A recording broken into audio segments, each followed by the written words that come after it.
Hello, welcome to Flick Fanatics. I'm Matt, and with me as always is Jackson. We're here once again to tell you about the brand new Tom Hardy flick, Child 44. Now, Unfriended.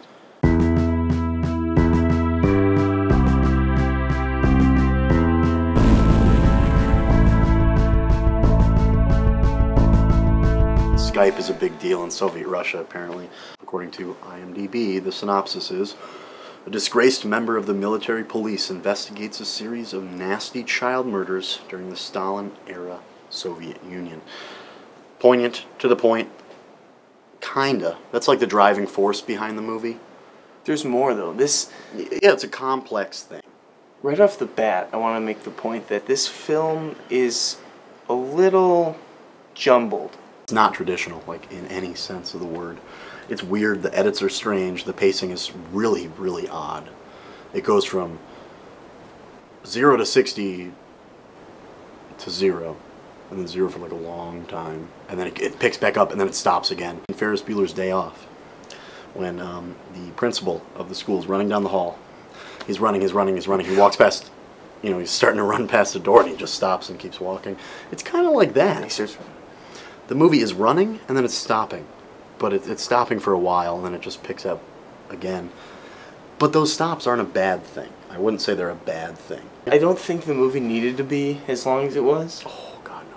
But the story was gripping enough that I was never like, I'm bored. You actually feel for characters like Leo, played by Tom Hardy.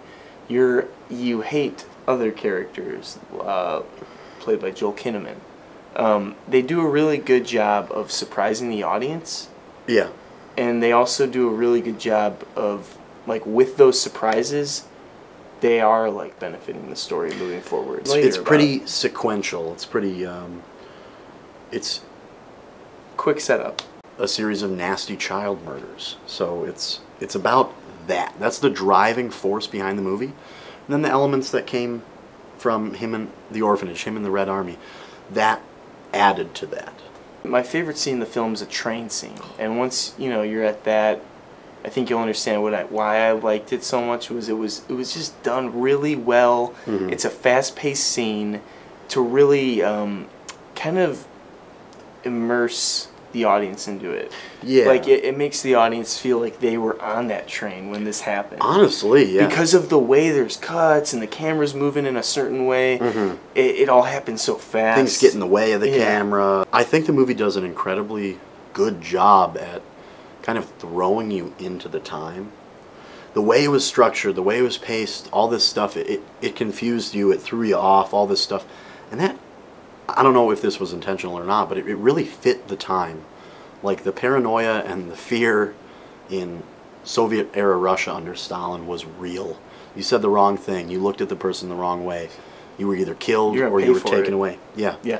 And you never find out. To go off the era, big props to the production designers, set designers, because I thought nailed it. It was really... They didn't miss a beat with every set they were on, every costume they were wearing. The costume. Pacing's a little off at certain moments. It doesn't need to be as long as it is. 2 hours and 17 minutes. It's a little long. What I will say is it's still, in the core, a good mystery. Yeah. It's a good mystery movie because it keeps the audience wondering, and it keeps the audience paying attention. And it's a smart movie. In the end, it actually is a smart movie. Yeah. I would definitely say that, and I would say it's a solid movie. I wouldn't say it's great. No, I'd agree with you. It's not great. Yeah. For my final score, yeah, I would give it 3.5 out of 5. Not quite a B for me, but it was definitely worth a watch. It was worth a watch for me, so I enjoyed it overall. I have similar issues with it, but the thing is, this is like right up my alley. I love post World War II, all that stuff. Yeah, I'm a history major, for God's sakes. Like, I've taken Russian history classes, all sorts of stuff like that. It really was like the embodiment of that time for me. So I'm going to give it 3.75 out of 5. Pacing was weird. Some of the cuts didn't make sense. So, Yeah, that's what we thought of Child 44 starring Tom Hardy, Gary Oldman, Joel Kinnaman. Look out for him.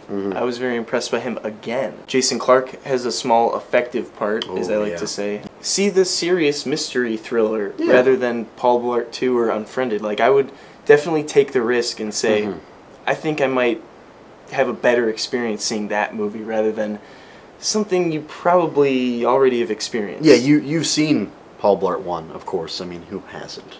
You've seen VHS, so why the hell would you watch Unfriended? Yeah, VHS was... The idea of Unfriended is the perfect short. Oh yeah, it's been done. Joe Swanberg did it in VHS. Check it out. Yeah, so see this movie if you're going to see a movie this weekend, because it's different.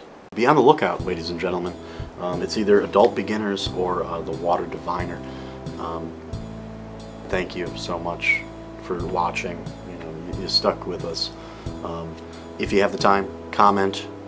Give us your 2 cents. Did you like the movie? Are you going to see it? I don't know. Give it a thumbs up if you enjoy the review, and subscribe if you want to see more content from us.